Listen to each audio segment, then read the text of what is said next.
Hey there, gang. Welcome back to Papa's Model Workshop. I'm Papa, and this is my workshop. Still working on the 48 Ford convertible. Have a bit of a boo-boo alert to go over with you. Here's where we are, okay? And I got the panel lines applied. That doesn't look too bad. This is the side where I've got a boo-boo alert, okay? So this side is a little bit thicker, and I'm not really happy with that. And I couldn't really figure out why that came out like that. Now, if you remember from other videos where I went over the panel liner, I said that I used this calligraphy pen, all right? And I used where is it?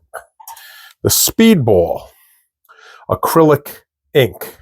Well, it says water-based ink. I guess that means it's an acrylic, right? Water-based, it's acrylic. Anyway, it says water-based ink on there. I don't think it says, actually says acrylic on here anyplace. But if it's a water-based ink, I'm going to guess that it is, oh yeah, it says right there, super pigmented acrylic. Can you see that right there? So, okay, so I can call this an acrylic. Anyway, this is what I use instead of the Tamiya panel liner, which is a very good product. I have no problem with it. The only reason I defer to the Speedball is because it is, in fact, water-based or an acrylic. It's just easier to wipe off boo-boos, okay? You can wipe off boo-boos with the panel liner. It's an enamel, all right? So you want to use an enamel thinner to wipe off boo-boos. I just think it's easier to use water, and that's really the biggest reason why I use that. And I think the pigment is just a bit deeper with the Speedball. Just my opinion. Okay, so anyway, I did figure out what happened with this panel line and why it came out so thick.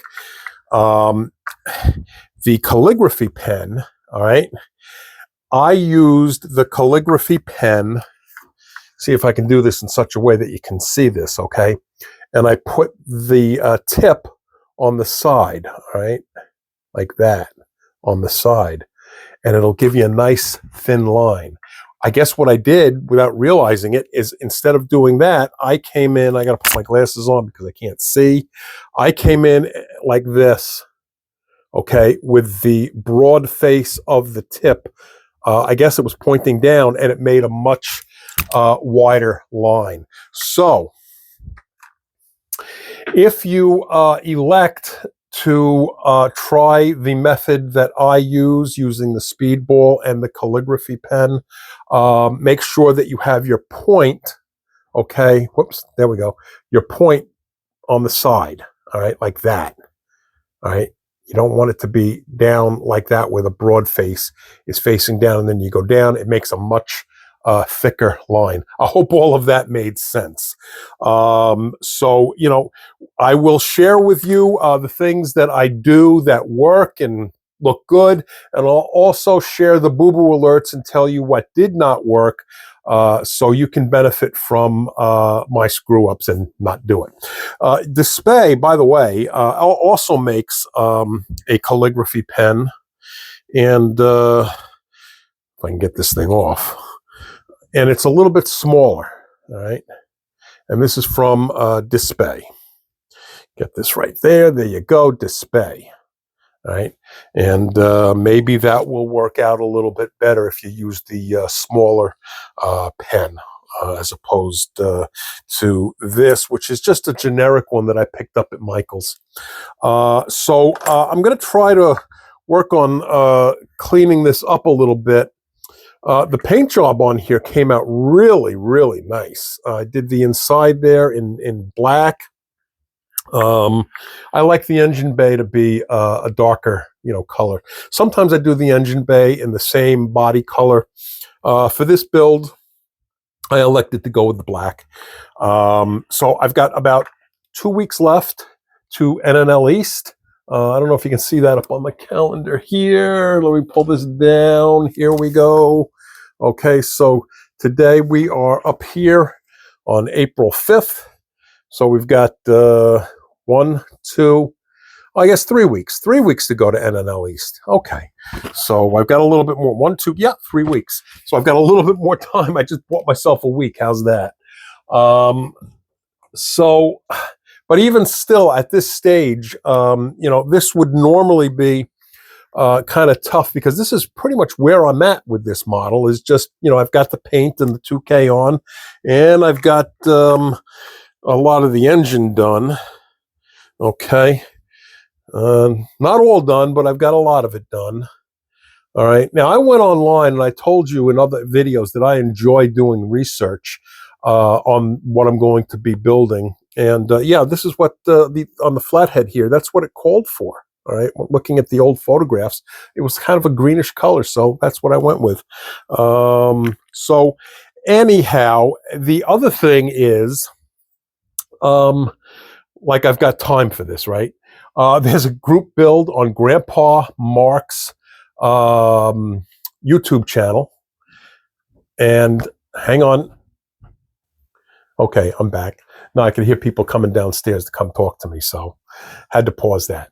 Okay, so anyway, and by the way, I started with Grandpa Mark's, but let me quick segue to this, and then I'll get back to Grandpa Mark's group build. And by the way, if you haven't seen Grandpa Mark's channel on YouTube, go check it out. I think he's very informative. He's a great guy to watch, and go check it out. Grandpa Mark's on YouTube. He's currently running a group build for anything Chevy. Okay, you can choose anything that is Chevy and start working on that. So maybe I'll show you the two that I am considering. But like I said, I've only got a couple of weeks left till NNL East. So this is really probably not the smartest thing for me to do, is consider another build while I'm still in the beginning stages of this. But I'm not always the sharpest tool in the shed, so I'll show you that in a minute. Anyway, here's the thing I wanted to go over with you quick. Last weekend, I guess, I had a major boo-boo alert here. This is Loctite super glue, okay? It's a CA glue, super glue, same thing. Anyway, I spilled it. Yeah, I spilled it. And it got all over my hands, and it was a real mess. So what I'm going to tell you, at least for this particular super glue, what worked to get it off my hands, because you just can't go and take a bar of soap and wash it. It doesn't come off that easily. I actually took a little bit of acetone and I put a little bit to try to, loosen it up and so forth. But I've spoken in the past about using Dawn and water to clean, grease and contaminants off a brand new kit that I'm opening. Now, Dawn, they use that on wildlife that's been exposed to an oil spill or something like that. They did that up in Alaska with the Exxon Valdez, and the one down in off of what was it, Louisiana, I guess. Give me a second. Let me think of this. Deepwater Horizon. It was, yes, it was a BP oil spill on the Deepwater Horizon, and anyway, they use Dawn to scrub wildlife that's been contaminated with oil, and it takes it off. So that's what I used. I took some Dawn and made some warm soapy water, and I soaked my hands, and then I took, you ever see those things that you use to kind of scrub a pan or something? It's like a scrunchy thing. It's kind of rough. Well, I used that with the Dawn and water, and I scrubbed my hands, and I got just about all of it off doing that. It took a little bit of time, but it did work. So if you're using CA glue, and I guess it would work on other glue, that's what I did to get the glue off of my hands, was the Dawn and water, warm water. And prior to going to the Dawn and water, I used a little bit of acetate. And then, took all that acetate off and then went into the Dawn and water. So that worked out. Okay. So what else? So let's go take a look at those other builds. Hang on a second. I got them over in my stash over there. So hang on one second. Okay. So these are the two kits that I'm considering for the Chevy build. Okay, I'm getting a light glare on there. I apologize about that. Yeah, I think you can see that a little bit better now. Okay, this 67 Corvette. This has been in my stash for quite a while. And now here's the one that I really kind of like is this 1937 Chevy. How cool is that? I mean, I really like this. I even like the turquoise color, that teal turquoise kind of a color. I really like that. So those are the two that I'm kind of considering for this group build. Now, Grandpa Mark is really, kind of laid back on the rules. He is saying that there's no due date, which is really the reason why I'm giving consideration to this. So, if I've got, all the time that I want to do this, then that's, again, why I might consider tossing my hat in the ring and doing this. A lot of the people that I spoke to on that channel kind of, said, well, usually you do it in a month's time. I would not be able to get any build done in a 1 month period anyway. So, usually takes me a while. But as I mentioned in other videos, I've kind of stepped back from my business, and I guess you could say I'm almost semi-retired at this point. I'm only working maybe 2 days a week now. So it gives me a lot more time here in my workshop. So that's the only thing that's going to maybe save me in terms of getting this 48 Ford done that I just showed you, and I just set it down and I don't know what I did with it. But anyway, and that might give me a little bit of time to maybe get this started. I'm leaning towards this one. I like this one a lot. The only thing that is causing me to hesitate on this is it's an AMT kit, but it's an older AMT kit. And some of the older AMT kits, they can sometimes be a little sketchy. Now, I think I showed you, hang on one second, let me grab this.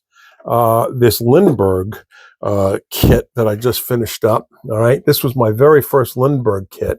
And this kit, I got to tell you, this kit drove me nuts. All right. It fought me every step of the way. And, I managed to get it together and it looks good. But I just don't know if I want to get into another fight. Okay. Now, AMT, I've kind of figured them out. What you need to do with AMT and MPC, they're both owned by Round 2.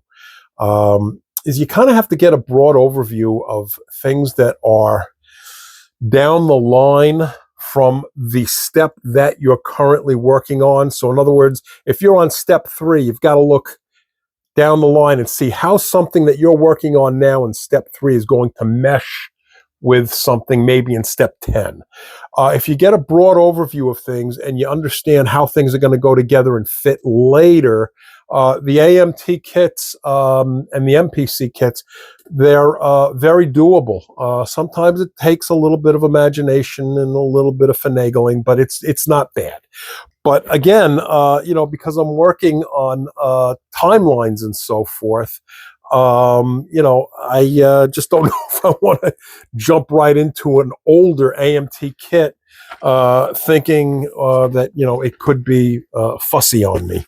That's the only reason I'm hesitating. And the Revel kits I find to be a little bit more reliable. Okay. Revel has its, fleas too. But anyway, I don't know. I'll go back and forth and I'll make a decision on that.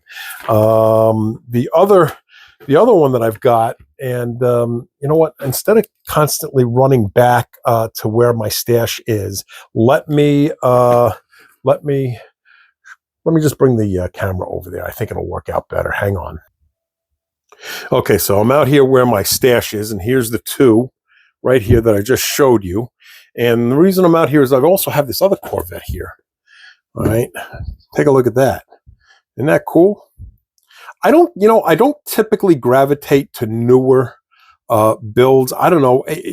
I kind of like the older, cars and so forth, or trucks, which is why I guess I'm kind of in love with this 37 Chevy. So I'll show you what I really, really like. It's these over here. These sorts of builds right here, and especially these old classic. Look at that. Isn't that great? These are the ones that I really, really like. All right, and here's in the Talari. Somebody was asking me about Talari, and I said, "Yeah, I'm pretty sure I've got one in my stash." Well, there it is. I do have, and I think I got another one in here someplace. But these are the ones that I gravitate to the most. Is these old classics like this. I also like the muscle cars from the 60s and 70s. I've got some of those in here. Okay, here's another older one. Not that. Well, that's a muscle car, but the one I was pointing out was this 32 Ford. See, this is a newer car, and I don't know. That's just me. I'm not in love with the newer build. Nothing wrong with them. Just my kind of preference, I guess. The reason I even bought this was because that was my first new car, 1980 Monte Carlo. That was the first brand new car I ever had, so I guess that's why I got that one. But yeah, most of my stuff is older stuff. Now I'm not including the NASCAR, of course. Which, by the way, it's April and I never got my Builders Club kit for March. So, and here's my other Lindbergh kit right here. I'm a little bit reluctant to jump into that after all of the trouble I had with that 29 Mercedes that I just showed you a few minutes ago. It's kind of a double-edged sword now, okay, because I'm a little bit hesitant jumping back into another Lindbergh kit after I had so many troubles. But then on the other side of the coin, knowing that it might be a little bit cranky, I kind of look at it as a little bit of a challenge that I'm almost looking forward to trying to take on and tackle. So I don't know. I'm kind of weird that way, I guess. But yeah, most of my stuff, again, not including the NASCAR stuff, is older stuff, either old classics or 60s, 70s muscle cars. Again, I have a couple here, like these Tamiya kits and so forth, that don't fall into that category. I just happen to like these kits, so I got them. And in fact, either this kit or this kit, one of these two, I have plans of making that a turquoise and maybe white color, with little white accents for going with the turquoise. So anyway, that's just kind of my my way of thinking. Not that there's anything wrong with the newer kits. It's just a question of really preference, I guess. It's kind of like, my favorite vegetable is cauliflower. I know most people probably don't like cauliflower, but I love it. So, it kind of falls into that category. So anyway, let's go back into the workshop. Okay, whoops, got my Chihuahua in space there. If any of you have seen some of my other videos, you know that I have 3 dogs and one of them is a Chihuahua. Let me get this back up on the mount. Hang on, I'm gonna have to pause there.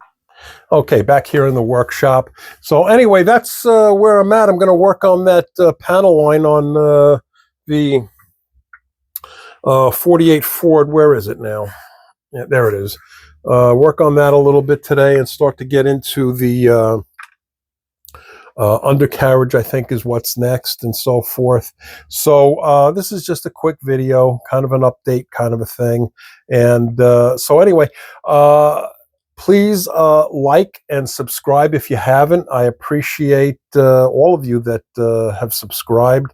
And I'll see you in the next video. All right, be well.